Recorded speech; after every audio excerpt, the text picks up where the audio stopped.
Hey, this Omar, and just a quick recap of Thursday night football and you know the game that was last night. It's like it was like a bullshit game if you ask me. You know what I'm saying?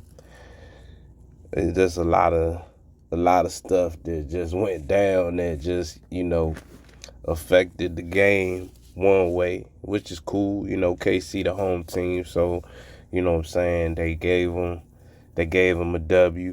You know what I'm saying? So, uh, both offenses, they both were doing okay. You know what I'm saying?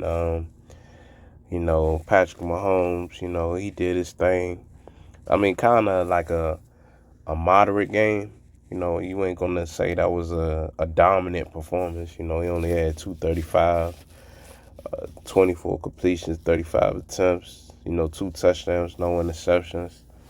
Running the ball, they had Edwards-Helaire. He had 8 carries for 74, but he only had one big run, and that was towards the end that kind of like iced the game with that field goal. So overall, the running attack from both teams wasn't really good. And then receiving the ball, that was one thing I was curious about Kansas City this whole offseason, is how they gonna pass the ball. And so in 2 games, when they stepped up in competition, it seems that if you can take Kels out the game, you force them to try to beat you in other ways. And like, I don't see that happening for like all the way. They're gonna win some games, yes, but they're not gonna be able to do that on a consistent basis.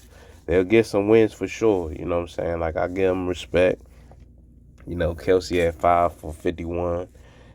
Justin Watson, he had that long catch for, like, I think it was 40 something, but he had 2 for 50.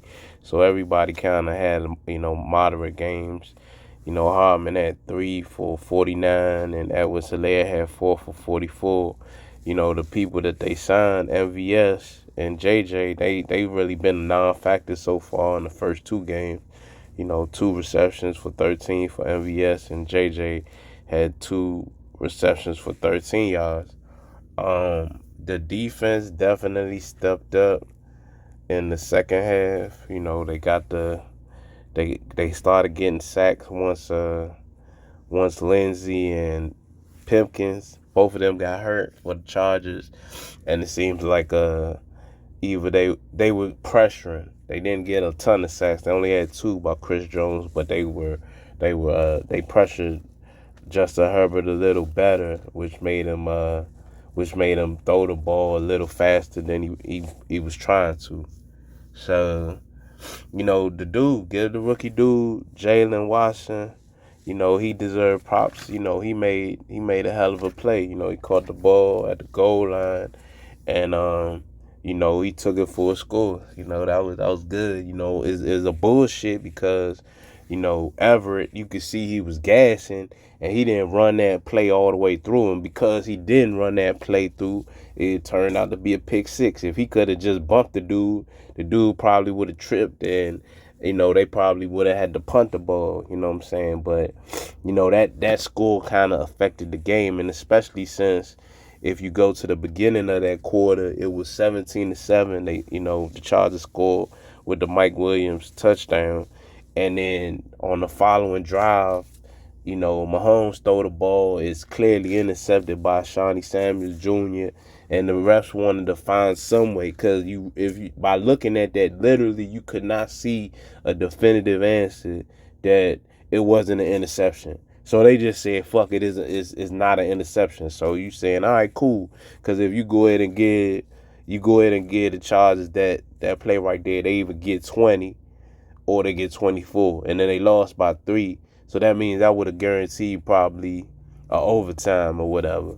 But whatever, you know what I'm saying? I mean, there ain't nothing new. That's some shit we just gonna have to work through. Justin Herbert, he had a solid game. He did get some garbage yards towards the end, and so it made his stat line look a lot better, because he had 33 completions, 48 attempts, 334 yards and 3 touchdowns and 1 interceptions. It looked good, but that last bunch of yards he got on that last drive, so it's not like he was doing it within the flow of the game. Running game is still non-existent. Eckler really haven't done much so far this season within these first 2 games. He had only 39 yards on 14 attempts. That ain't shit. They probably should have ran Kelly more because he had a better, yards per average. He had 5 yards per carry. You know what I'm saying? 4 for 22 receiving the ball. The one thing that was frustrating, I mean, Eckler had 9 for 55, but, he got some of that too during garbage time.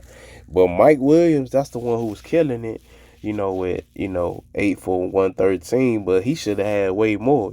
For some reason, they got off of him and wanted to spread the ball around instead of seeing like he had the best mismatch all night, him and Everett. So, I don't know why you don't just feature him. Just let him have close to 200 if possible. But they decided to call the game the way they called. Sacks. We only had one total team, and that was a half a sack with Khalil Mack and number 49. I keep forgetting his name. So I mean, overall, my take was, it was some bullshit, straight up. That's what I think. Like I said, the interception call changed the trajectory of the game. Losing Lindsey and Pipkin is going to affect this, and then if Herbert actually be hurt, a lot longer than if it lingers, then that might affect the season as well. So, the game was, just a big load of crap. You know what I'm saying? When you seeing how that shit played out, it was a big load of crap because the Chargers really should have won that game. But fuck it, we gotta go back to the drawing board and catch them on the rematch later on down the year in December or November when we get the rematch. And I don't know. It looks like it's possible we probably could see them again a third time. Because we so evenly matched. It's basically literally going to come down to a play call here or play call here or defensive sequence here or defensive sequence there on both sides. So this week, you give it even with the bullshit call that Kansas City made better situational plays than the Chargers did. So that's why they got the win. And so, we'll see how, where we both go as far as the season. But I think KC got some issues they're gonna have to work out with the passing game. It's gonna be a lot harder since the T Hill ain't it. And they're gonna have to, like, all that trickery shit, that shit really ain't gonna work on teams that can really smother them guys, especially if they can't really beat the one-on-one coverage and stuff. And so that's what Hill was gated. And then if a team chooses to really lock in on Kelsey, it really makes their offense more. It doesn't make them as explosive. That's what I meant to say. All right, that's just my quick take on it. Thank you for listening.